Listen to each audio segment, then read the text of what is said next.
If you listen to the first 5 parts of our novel planning series, you've probably got lots of ideas for your story. But how do you pull all those story threads together and actually start writing? Hi, I'm Deborah Froese. Welcome to Novel Planning Part 6, Prompt Your Way Forward. Over years of leading writing workshops for adults and children, I used a series of prompts to create a simple story outline. We would address each prompt as a group and then write. And guess what? The resulting stories varied widely because each writer layered those basic prompts with different twists. Within those twists, multiple cohesive subplot ideas emerged naturally. More on subplots in a bit, but for now, let's adapt this approach to a series of 8 prompts aligned with the 8 story segments that we've been talking about. So, number 1, your hero does this regularly in their ordinary world. Number 2, until something happens to disrupt life. Number 3, they react and try to cope by doing this.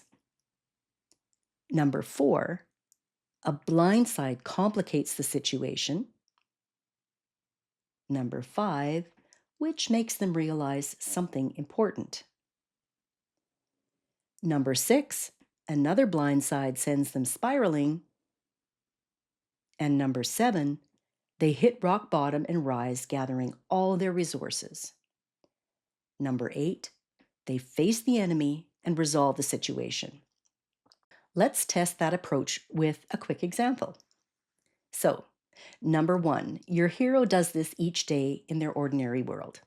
So, lonely old lady visits a coffee shop daily for company. Number 2, that is until something happens to disrupt life. One day, she sees a scruffy, unfamiliar customer leave a manila envelope behind. She chases after him to return it, but before she can catch up, he disappears into the crowd and Tattoo Man appears. He's coming after lonely old lady, and he clearly wants the envelope. Number 3, she tries to cope by doing this. Alarmed, lonely old lady jumps onto a bus and takes the envelope back to her apartment where she discovers it holds mysterious contents, including a USB and some scribbled numbers. Number 4, a blindside complicates the situation. Lonely old lady pulls out her laptop to figure out what's on the USB and finds out it's encrypted. Tattoo Man appears outside her building and he's questioning her neighbors. As you might expect, she feels a little threatened by this. Number 5, she realizes something important. Tired of feeling cornered and helpless and more than a little curious, lonely old lady grabs her laptop and the envelope. She sneaks out the back door and heads for the university. After bypassing the after-hours security, she sneaks into the computer lab where she used to teach. Number 6, another blindside sends her reeling. Just as lonely old lady unlocks the USB drive and realizes the significance of the information it holds, Tattoo Man shows up. But he's not her enemy. He's an undercover agent trying to expose a powerful syndicate. The bad guys break into the lab, and lonely old lady freaks out. As Tattoo Man helps her escape, she accidentally leaves her computer and the USB evidence behind. Number 7, she hits rock bottom and rises, gathering all her resources. Well, lonely old lady feels defeated. She's too old. She's too forgetful, and the world is now in grave danger because of her. But she remembers the manila envelope in her purse and hands the cryptic numbers to Tattoo Man. He recognizes them as a storage locker facility and a digital security key. Number 8, they face the enemy and resolve the situation. Lonely old lady and Tattoo Man discover more evidence in the locker.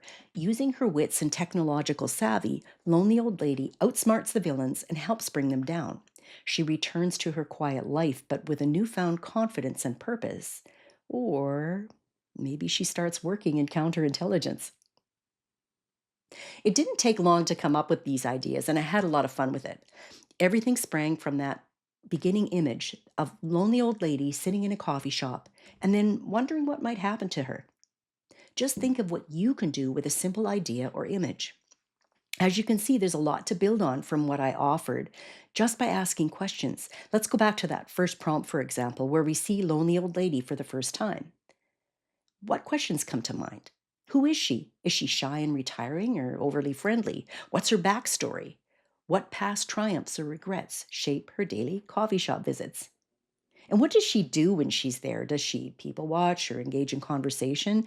Does she bring along a book? Does anyone in the coffee shop even know she has tech skills?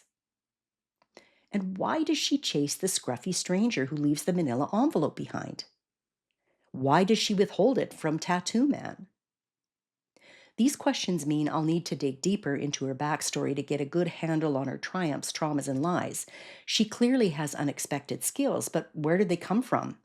Maybe she once helped develop dangerous technology for the government and was forced to sign a non disclosure agreement or disappear. Maybe the USB drive reveals that her technology is now in the wrong hands. Or what if she was an underground hacker or programmer in her youth, pushing the limits of early computing? And what if her work landed her in jail and when her sentence was up, she adopted a new identity to pursue technology as a college professor while hiding her past? Any of these scenarios could create a viable subplot, and there's probably lots more ideas. Plenty probably occurred to you as I was running through the prompts. But don't forget about the other coffee shop customers. How could they add dimension to the story? Maybe a spunky barista remembers her late grandma whenever she sees lonely old lady. And when lonely old lady doesn't show up for her regular coffee a few mornings in a row, maybe spunky barista goes looking for her. But there's more to spunky barista than meets the eye. She could be aiming for a career in cybersecurity. And what about another regular, a retired cop who might help lonely old lady and tattoo man outsmart the criminals? Maybe a whole team of seniors with different skills gets involved. Maybe one of the regulars has a secret crush on lonely old lady. As he pursues her, he unknowingly complicates the situation, and that could provide some comic relief. And what if the scruffy stranger who left the envelope is a disgraced computer engineer who caught his company doing something terrible and is trying to expose them? So many possibilities. Two or three subplots is usually sufficient. I don't spend as much time on them as I do my main plot because they depend on the main plot.